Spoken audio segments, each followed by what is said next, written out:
Thank you, everyone. Welcome to our After Dark session for BN's 5th anniversary celebration. I'm very happy to present this because as a community, sex and sexuality, just overall, in just society in general, there is a stigma and there are a lot of issues that people tend to need to overcome. But within the secular community, this is especially the case. And I'm very proud to present 3 distinctive panelists for our After Dark session. We have Miss Bridgett Crutchfield from our Detroit affiliate of BN and board member. She's also on the board for Secular Woman and was the founder of the now non-existent group Minority Atheism, now defunct group Minority Atheism Michigan. So welcome, Miss Bria. We have Charone Pagett, who is the host of the Lambda radio report on WRFG. She's also the founder of Q&A, Queer and Atheist, and is a queer activist and feminist. And anything else you want me to add? The Fifth Tuesday series? Yes.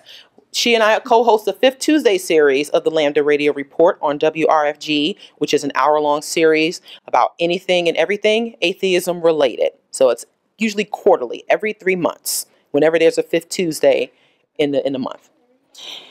And finally, yes, thank you. So you can always hear, and you can listen online, by the way. You don't have to be in Atlanta. The local dial is 89.3 FM, but you can also listen live online at WRFG.org. And last but certainly not least, we have Dr. Darrel Ray, who is the founder of Recovering from Religion. He's also the authors of the books The God Virus, How Religion Infects Our Culture, and Sex and God, How Religion Distorts Our View of Sexuality. And he is also the host of the Secular Sexuality podcast. So please welcome our panelists. And so I'd like to introduce the first topic, and I'm sure each of them has something to say on this. How has religion negatively impacted views on sexuality? Who wants to start? Hello. Well, first, I like to tell you all that I'm in a leather family called Willa, Women in Leather, Atlanta. And I'm also a dominant within BDSM. And they're like a lifestyle dominant. And I say this because of the fact that being in something that is considered perverted by these religious groups adds even more to it. It's like I've heard conversations when people say, oh, well, you know, if I talk to someone and we're talking about atheism or BDSM and they're like, well, of course you should do that. And that's deviant. I'm like, well, of course I should do it because I'm fabulous. You know? So, and it's like that sort of negative piece that's really interesting in the fact you have within the religious community, almost all of them, this highly sort of ritual, these protocols that they follow, this sort of women in this sort of position, and all of that, and yet they want to demonize people who are consensual in their practice. And it's like, that's so typically religious. When, you know, they like to do it where it's coercive, like the woman has no choice if she just naturally submissive because she's just a woman. And in these relationships when she's supposed to, what is that verse about pleasing your submit and all of that, but that's coercive, you know. And so they think that's okay, but they think because I do BDSM that is something perverted. So I'm like, if you coerce people or you use this imaginary God, then you're the perverse one. You know. I want to jump on your comment because let's talk about the hypocrisy getting your ass spanked is part of BDSM. When you're playing roles, calling your husband daddy, that is part of BDSM. So a lot of these religious people participate in BDSM and are actually unaware that they're participating in BDSM. Now it's a light aspect. And you know they cover their eyes. Right. But I dated a guy who was this is when I was stomping for Jesus and renounced my homosexuality. And we were told, of course, you have to remain pure and abstinent. Well, I'm a rebel, so don't tell me I can't have sex. I ended up having sex like 3 years after I sold my non-existent soul to Jesus. And we went and saw Passion of the Christ. Why the fuck did that movie turn me on, though? Right. Okay? Like, it really did. Like, here I went and had like this primal animalistic sex. I don't know if it was the cat of nine tails whooping his ass. I don't know what it was. But the sex was like absolutely amazing. And so because I was a good Christian, I called and confessed this to my mentor. And she said, was it worth it? And I said, yeah. I did not feel sorry. I was not apologetic.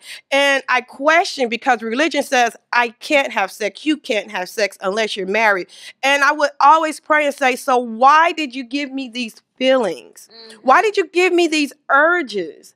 Why am I inflamed if I'm supposed to wait until I get married? And I knew at a young age I was not going to get married. That just was not for me. So it came to a point where I just said, screw the church. I'm going to have sex. And when I left the church and identified as atheism, I came full circle. I entered the church as a lesbian. I renounced homosexuality. I left the church and embraced my lesbianism again because there was nothing wrong with me because the church said I needed to be born again. And the church, as it usually is, was fucking wrong. Instead of getting born again, you simply grew up. I grew up. I evolved. And so, like Charone, I love kink. I am not a proponent of vanilla sex. I am like, wake me when you're done. And I can't wait till this is over because me and my girl are going to have passionate sex when she gets back from Florida. We should not be under the veil of guilt as atheists. And we have come across so many times that even though we have lost the religion, we have not lost the guilt that has been indoctrinated into us for years. And I think it's sad and it hurts to see that we really have to talk atheists off of the cliff when we tell them that it's exercise, it's good for your heart. I mean, there are benefits to fucking. Yeah. And God is not here to watch you. And if it is, then if he is, get some popcorn, get in where you fit in. I mean, bring some lube and some condoms. I ain't opposed to a threesome, Jesus. I mean, So bring your costumes and your crown of thorns because we may have use for it. We like warriors. I didn't know we were coming to a comedy show here, but this is great. Well, I'm Darrel Ray, and I'm just honored to be here. I've loved everything that Mandisa and Black Nonbelievers have been doing since the very beginning, so it's just fun to be here, and I've known these two not in the biblical sense. I'm sorry.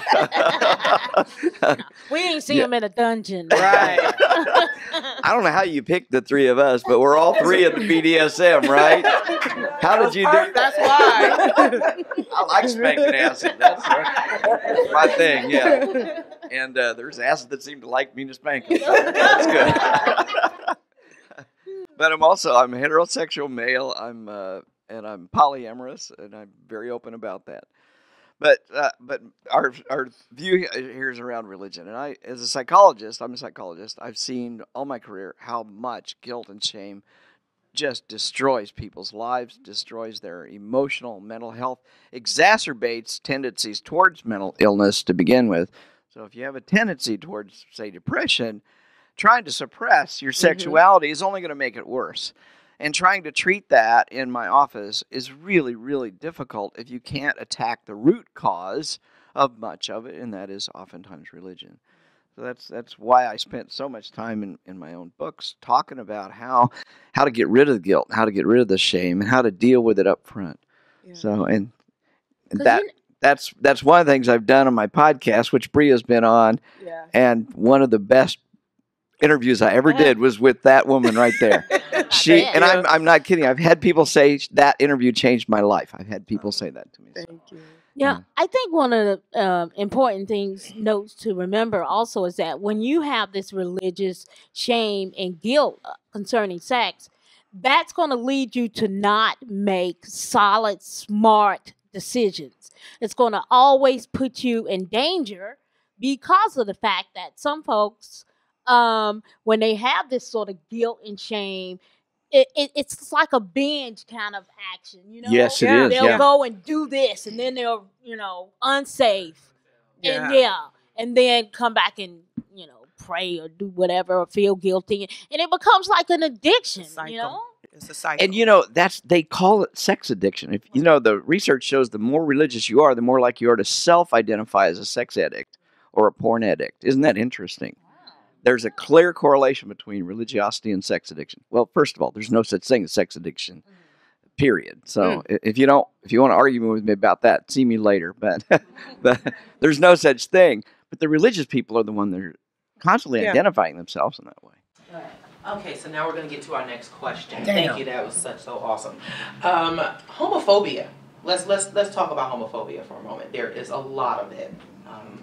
Society and also within the secular community more than we realize. Do you think it just stems from, is it cultural, solely religious, or let's talk about that. Clinically speaking, there's been a correlation that if you're homophobic, that usually there's underlying homosexual tendencies. Right. Yeah, it's like, you might be actually been some good research on that, showing supposedly straight guys that are homophobic, various fast photos and finding their plasmograph, We're atheists, you could say it. Well, I'm trying to be technical, So does their cock get big or not?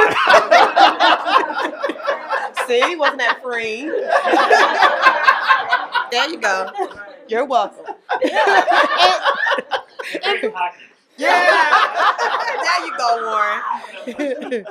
And the thing is, we know one of the big things about church and homosexuality is, they quote that one line in the Bible or something, but they use it as a tool to get money and get people into the church.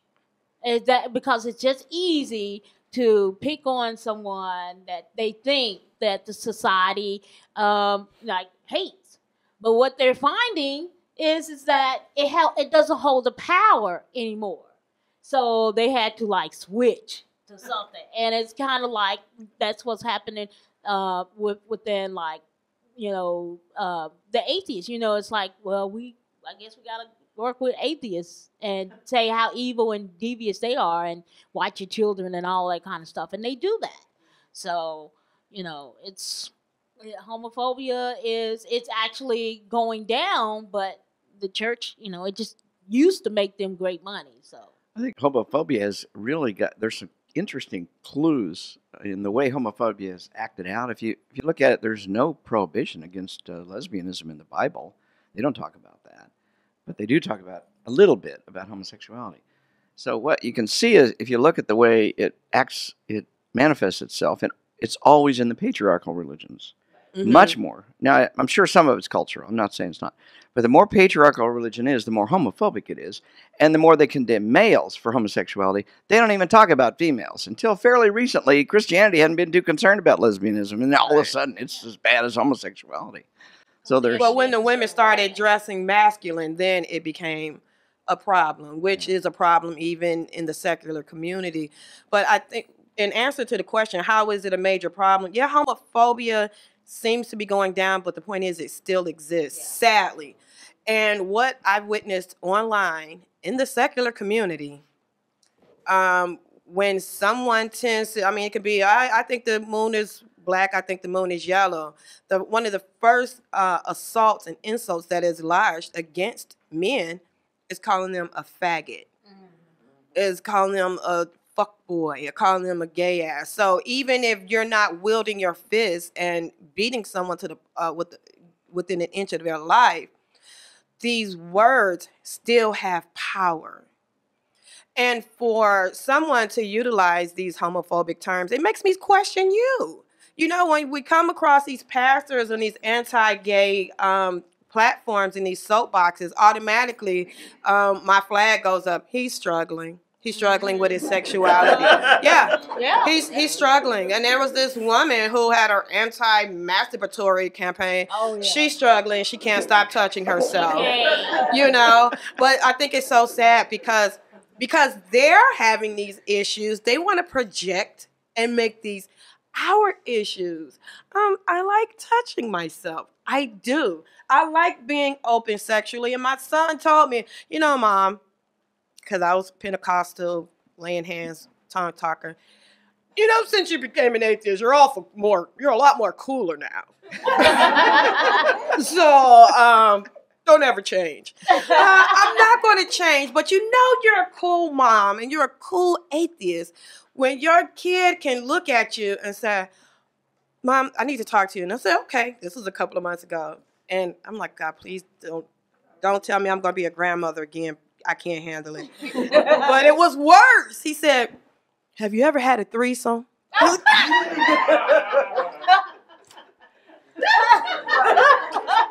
was like, he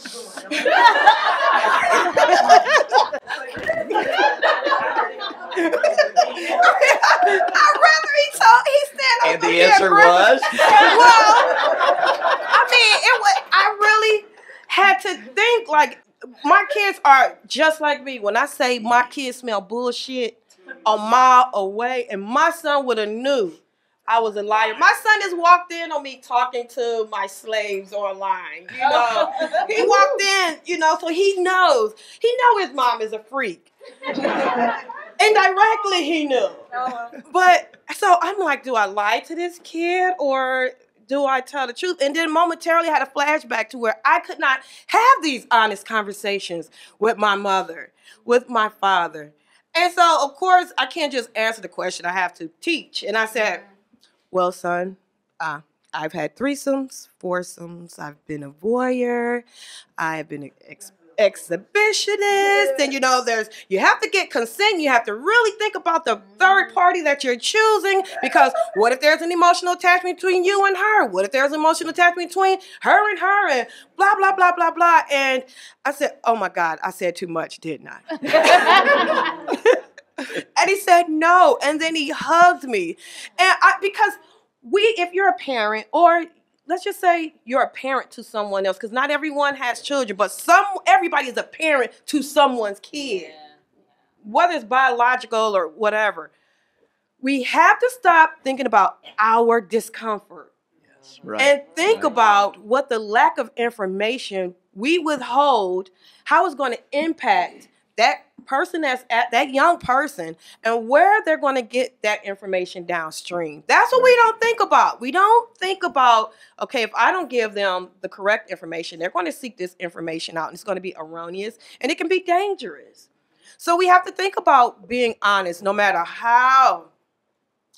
I mean, I was a stripper. I was a stripper. I stripped 5 years. My kids know that. My kids used to help pick out my outfits, you know, help count my money. And I'm saying that because everything I've done, I am not ashamed. Now, my family feel I should be ashamed, but I have tricked, you know. I am pro-sex worker. Yeah, I will do whatever I have to do to maintain my kids' quality of living. I was a stripper who was bummy as hell out on the street, but my kids were fresh to death. You know what I'm saying? My kids benefited, and I confess that to my children, that I did what I had to do. And if my old ass had to do it for my grandkids, please, with these arthritic knees and everything, with these droopy titties, I promise you I will. All right, so I mean, they're not that droopy, but they're not like how they were 20 years ago. that is what lips are for. There's a That's market what we for look into. So our final question, our final piece of discussion before we go to Q&A is how can we help? How can folks who were brought up in religion, who were indoctrinated, how can they overcome stigma and indoctrination and learn to live more healthier sex lives, have a more objective and healthy outlook towards sex and sexuality? Well, I would say one of the first things is live your truth, be out, and treat it like, you know, just matter of fact. An example, my family was down a couple of weekends ago, and I had a holiday party to go to. And this was a group of black women who were dominants. And so I was like, I made up this bag, this leather bag, and I put all sorts of kink toys in it, and condoms and lubes and all of that in this bag. And my aunt asked me, what's that for? And I said, oh yeah, I gotta go to a BDSM munch. She was like, a what? So I explained it to her, just, you know, hey, if you ask me questions, one, I like talking about kink all day, on there. Yeah. And I do recruit. We gotta hang on. But it was just like, okay, this is what I do, and this is what it means, and just to be open and honest. And this woman, you know, every 5 minutes out of her mouth is, oh, Jesus, my God. When she has pain and stuff, it's just like, but she was like, oh. She was like, ooh, yeah, I kind of like men in that way too. You know, because I'm a dominant and I like male subs. Yeah. And you don't find many, I tell you. Especially black. Yeah, especially, yeah. I got a Fat Life account if you're a male sub. Anyway. I do too. So, HollerCops.com. And I was just telling her anything that she wanted to know. I told her, and I told her in the conversations, you know, just a conversation. And she was like, well, all right now. Okay. And, you know, so she just went on with her life. Probably has a little more interest now. But you know, I say just be open and honest to folks. Listen to folks, since, you know, but also know that it is a charged issue for a lot of folks. And they don't just open and talk about it. So if you're a person that they can do that with, that is almost like an honor, because they see some trust in you.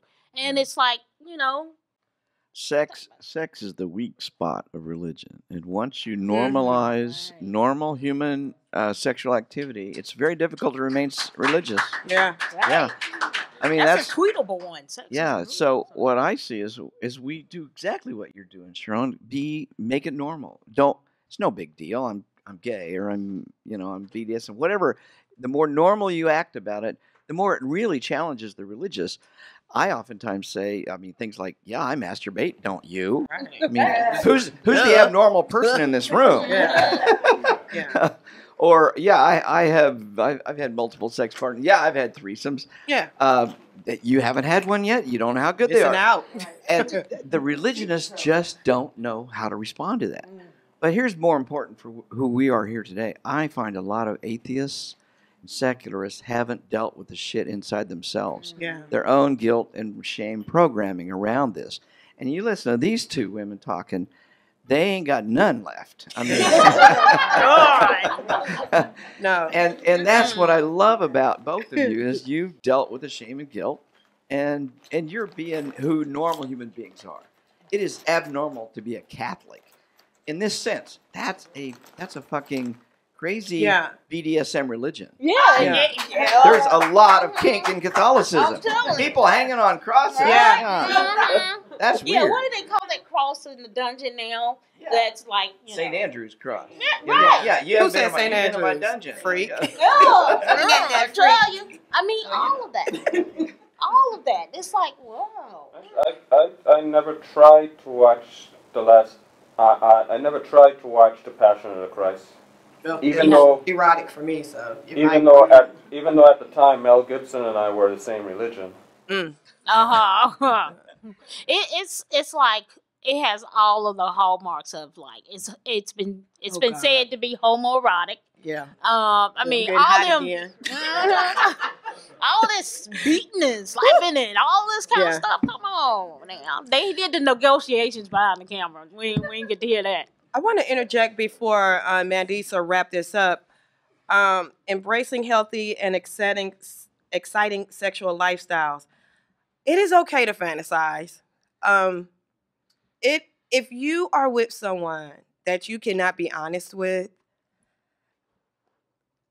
I'm not going to say leave. I would say you really need to have a dialogue. You have, because I've been in that position where I was with someone vanilla, and we were fantastic outside of the bed. Mm-hmm. But it's a battle of the wills in the bedroom.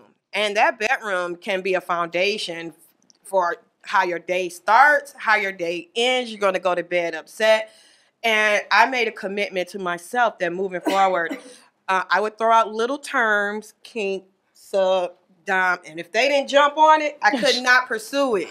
I have to be with someone on the same sexual level as I am mentally. Now, you don't have to be as severe as I am, but at least if I know you understand what those terms are, I know we have the potential to have creativity in the bedroom. And also for those who just cannot speak to their partners, join support groups. Black Nonbelievers, we have an after dark conversation. Mm-hmm. Everything is confidential. Absolutely. If you say, awesome. I want to bust a nut in a watermelon, we're not going to judge you. You know, American Pie. I mean, if you post pictures, we take confidentiality extremely serious because everyone doesn't have a physical person that they can sit with and speak to. But you're not the only one who feels this way, and there are tons of forums online where you can talk and be yourself and not look at your partner with disdain when it's time to go to bed because you've gotten that edge taken care of. So if you can't be honest with your partner, get it out. We're here. I mean, I talk about sex all goddamn day. I don't care. I mean, I love it. It's a beautiful I want to jump thing. in on the fantasy thing that you mentioned. I think that's key to sexuality among humans. I don't know if the monkeys do it or not, but humans do. And according to Aaron Ra, we are monkeys. Well, we are monkeys. You're absolutely right. We're one of the great apes. But my focus is, and when I'm working with somebody, is follow your fantasy. Mm-hmm. Pay attention to what you fantasize about. I have fantasized in my past about murdering people. I'm sure a few of you have too. I had a boss or two that I could have strangled to death. So it's not illegal to fantasize, you know. When we oftentimes fantasize about things we would never do. Right. And there's absolutely no evidence, none whatsoever in the psychological world that what you fantasize about actually gets acted out in terms of sex. Janet Jackson never come across, I promise. He's getting acted out. I promise you on everything. It's going down. So I want people to pay attention to their fantasies and honor your fantasies. Right. Honor your fantasies. And talk to your spouse or partner about fantasies. Your partner doesn't have to participate in them. That's another issue. That's a boundary. That's a consensual thing. But to be able to tell your partner, I like this or that, and they don't. I don't either. I don't like it, but I honor and allow you to feel that way. You know, that's beautiful when you can have a relationship. And you can find out your partner go, so do I. Yeah, sometimes. I was so scared to tell you, but I'm so glad you said something. Yeah. It's just, you'll be surprised at what you'll find out and discover about your partner if you can talk. Right. Talk is essential. Huge. And one of the sites, Fat Life, when I first got on Fat Life, I was so shocked at the level of essays that are on that site on how to do everything. The stressing of safety, of communication. I mean, if you had a question about anything, there's a group for it. Somebody has wrote something on it. Just real easy, and it keeps the community safe for one, and it keeps people like, I mean, it's sexy to know what you're doing. Yeah. You know, it's sexy. I think it is anyway. I think we use the word communication we throw it around a lot, but I think there's real value in learning how to communicate and in new and different ways. And I think the fetish community and the polyamory community, they know shit about communication that no monogamous couple on this planet does. So if you get in there and look at, I love their checklists. The checklists are amazing. The contract idea, I think, is phenomenal. And I've used it now for almost 15 years. I think I have learned a lot about communication, just being forced to sit down and go through a checklist with a potential partner or playmate. It's just, it blows my mind how little communication I was doing in my old vanilla. I tried it. 2 marriages, it didn't work too well. Hey, maybe we should sometime get together and do a BDSM 101 or something. All right. That'd be great. I didn't bring my toolbox. Okay. You know what? I actually thought about bringing one of my floggers. Because, you know, it's Brandon. purple.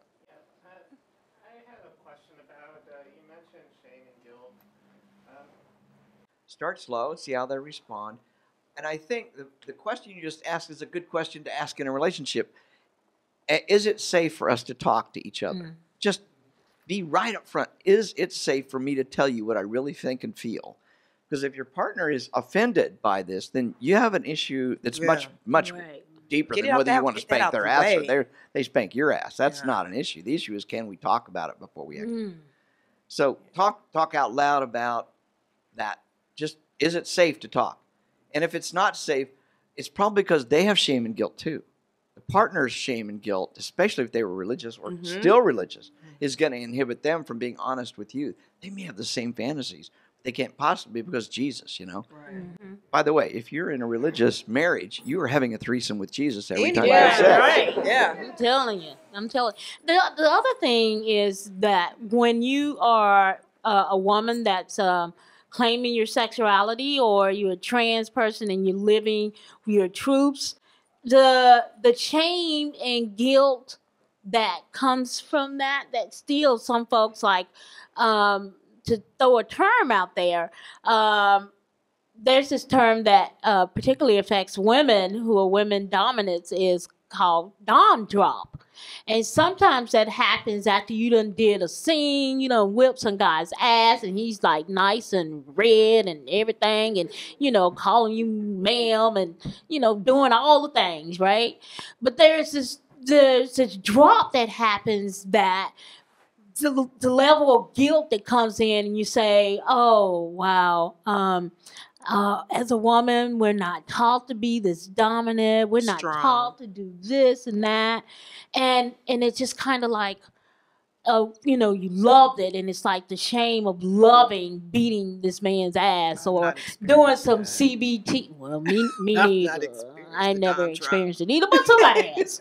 You know, it has happened. It truly has. That, you know, so that it's constant. Even if you think you got your shit together, sometimes it creeps up and you're like, whoa, you know. So it's there. And I like that question too of, is it safe to talk? I mean, because that's basic foundation right there, to know that you are safe. So good question. Zakia?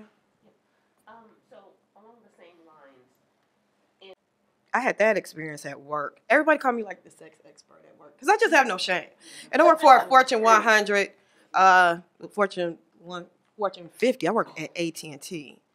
Very, you know, reserved, conservative. And then you got me, you know, the atheist lesbian who just have no fucks to give. And so one of my coworkers said, you know, I heard that you're the one to speak to about sex. And I was like, girl, that's just how I was. What? conversation went.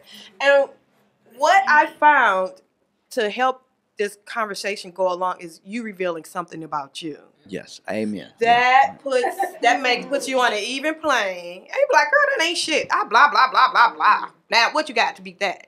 You know? So now, I mean, she's hetero. And then she tells me her heterosexual sexual events. And I'm like, ugh. Okay, well, me and my baby did blah, blah, blah, blah, blah. You know, so I think it has to be a mutual respect. And it helps when you can divulge a part of you sexually so that they're okay. Because that's it. When it comes to you, they just want to know that I'm okay. Right. That's it. That's all they want to know. Yeah, right. I'm fine as I am. Self-disclosure, but at an appropriate level. I don't think if you go too far, you may scare them off. Yeah. Not everybody can handle deviance. So and self and humility on your own part. That you've gone through similar things. You don't have to say, "Well, I know I've gone through it." You don't have to say that, but if in some way you can say that, "Wow, I went through a lot of guilt too about something similar to that," and if you share that kind of stuff, it frees them, gives them the opportunity to be more open, and hopefully they'll get what they need from you. Mine is on the shame and guilt.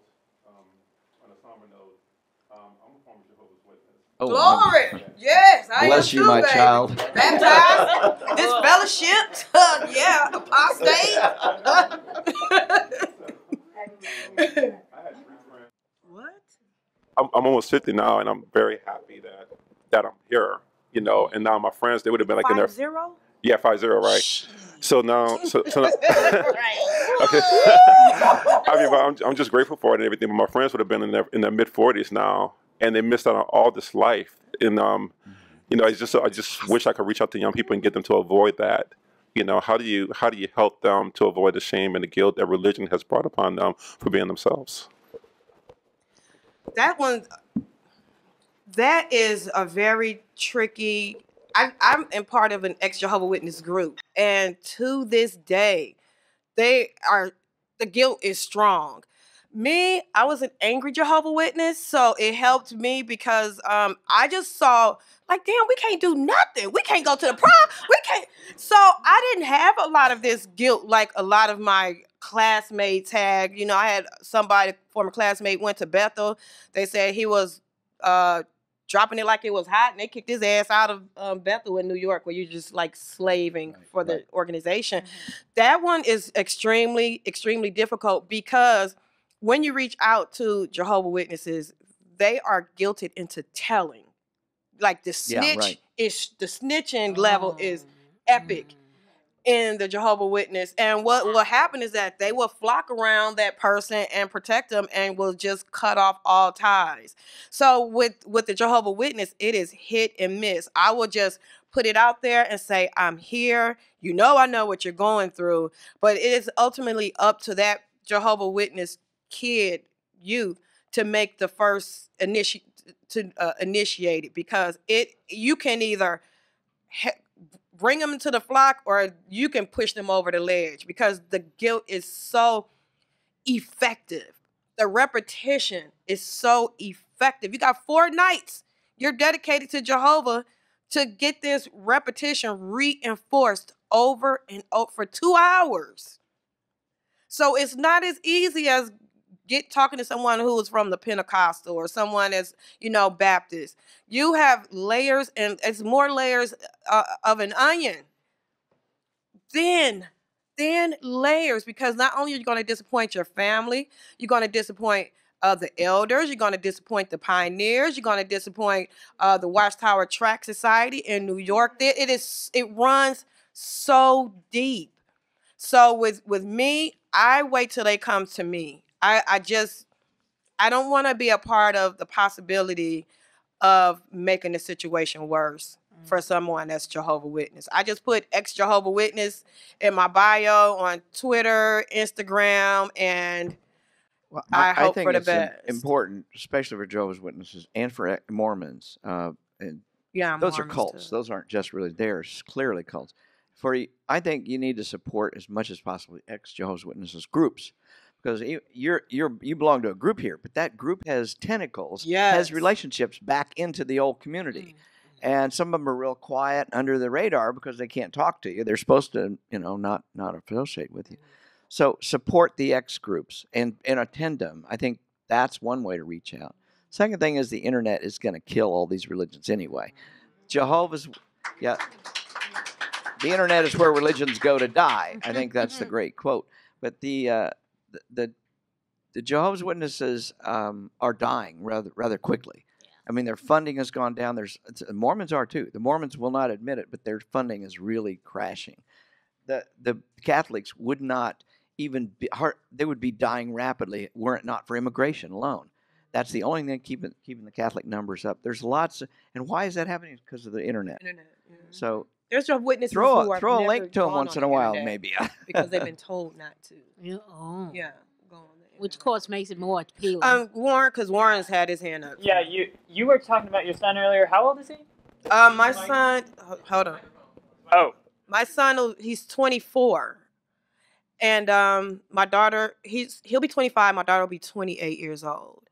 And I have 2 grandkids, and they're very conscious of touching their penis. And I go, "Are you touching your penis because it feels good?"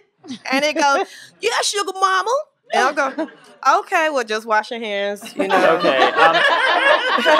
How I touch myself, so I'm not gonna tell my sugar babies they can't touch themselves. And I go, "Now you can't do that at school. You can only do that at home. You can't touch your penis at school, okay?" And they go, "Okay, sugar mama." So I think the sex education has to start young. And we can make it fun. It doesn't have to be no. You go, we sing it. That's your penis, only yours. We just make it. Can't nobody touch my penis but me. We just make it fun, and it doesn't have to be this. No, you make it fun. So I guess how long ago did he ask you that question about threesomes? Was that recent or was that San Francisco? It was about 3-4 months ago. Okay. Yeah. So I know it's a big part of the discussion has been about trying to reach children earlier at a younger age. So is there a better way to hope the best for these children rather than just to wait and see?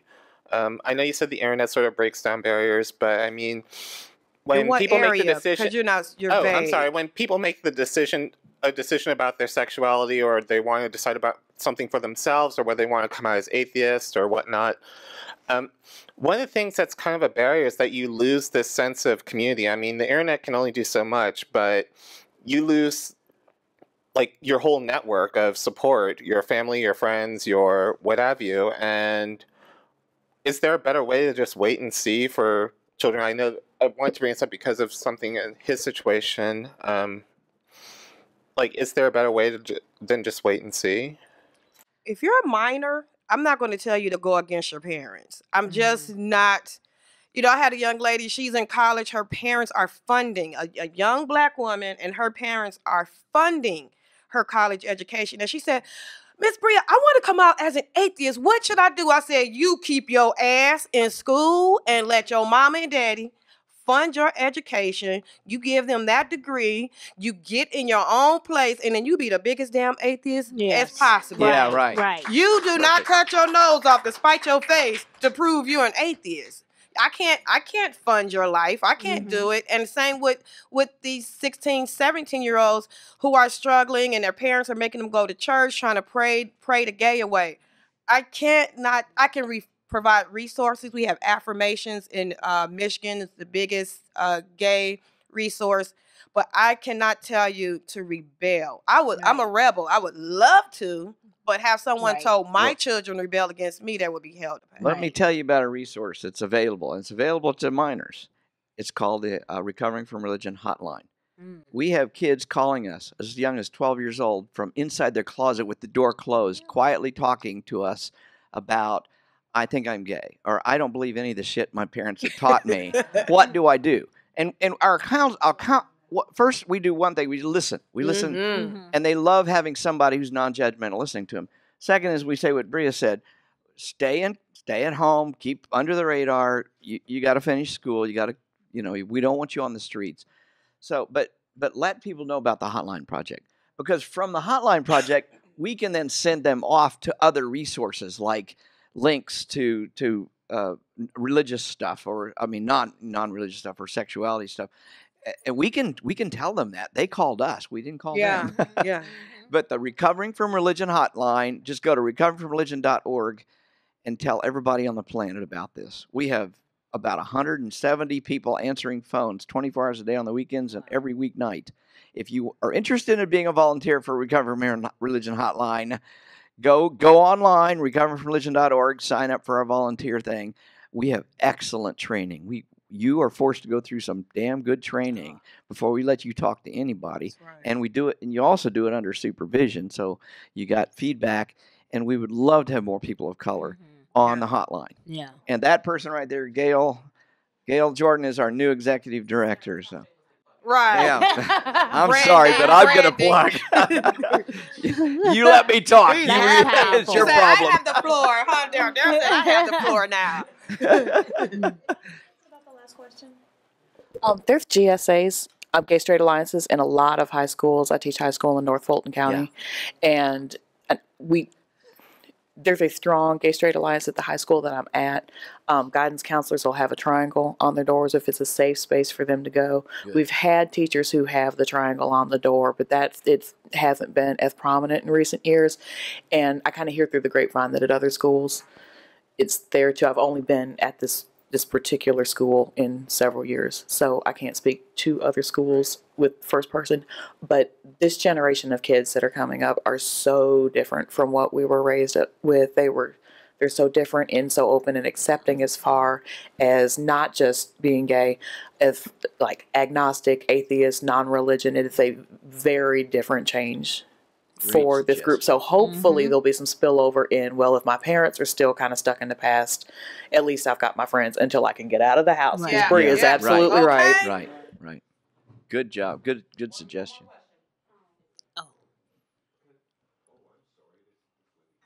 And we can talk when this is over. We can talk after. So, yeah. My name is Amanda, and I grew up going to church every day as a Catholic. And, thoroughly brainwashed, indoctrinated to the fullest extent. You would only see my face and my hands. That's how extreme we were. Homeschooled, so they kept me under lock and key. And I joke, it's a miracle that I'm an atheist. Right. But I wanted to acknowledge that fact because there are so many that live under that extreme religious harm. I mean, I have PTSD from my upbringing. Right. And it's so hard to reach them, but I just wanted to put that out there, keep that in mind, and just keep talking. That's what helped me, but I know it doesn't help everyone. Sometimes it does the reverse. So it's just like, you just have to figure out. I mean, there's so much ground to cover, but I just wanted to put that out there that, there exists these cults that just keep under lock and key in broad daylight. Yeah. But anyways, that was it. Glad you free, Amanda. Yeah. Glad you free. Do you have time for one comment? Yes. Okay. I heard the word PTSD, and there's a lot of that in the community from religious stuff. If you're looking for a therapist that can help you, please go to seculartherapy.org. We have therapists that can help you, and they will not send you back to church. Yeah. And they won't pray with you. Okay. That's I got to advertise this shit, man. That's the point. Right. That's right. You the man. You the man, Darrel. Well, don't go to a Christian counselor. That's real. For sure. That's right. That's some real stuff. The more you know, the more powerful you are. And the vote by the entire country of Ireland, this is Southern Ireland, of course, was they voted for the rights of the gay community. But what I wanted to make, the comment I want to make about what the high school teacher was saying, it is a different generation. They are just totally different, and they do speak up, and they do. In this case, this is a country, of course, where the economy slipped, so all the young people were educated have left the country. And when the time came to do the vote in the country, and it was a national vote, the kids all came home, and the ones that couldn't afford to come home were subsidized by other young people who were doing well. And they all came home and voted, and here we are. I mean, I'm of Irish background, obviously, and all that, and I know exactly what this young lady's talking about. where a cult like the Catholic Church is controlling an entire country and all the people.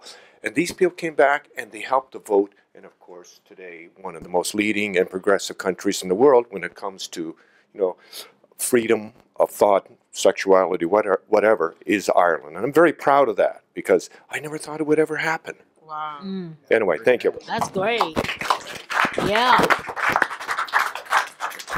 Thank you very much. This concludes our After Dark session for BN's 5th anniversary. I'd like to send a special thank you to our panelists, Bria, Charone, and Darrel. And thank you all for an amazing for an amazing session. And now we're going to go back into the session, into the Piedmont room. Thank you.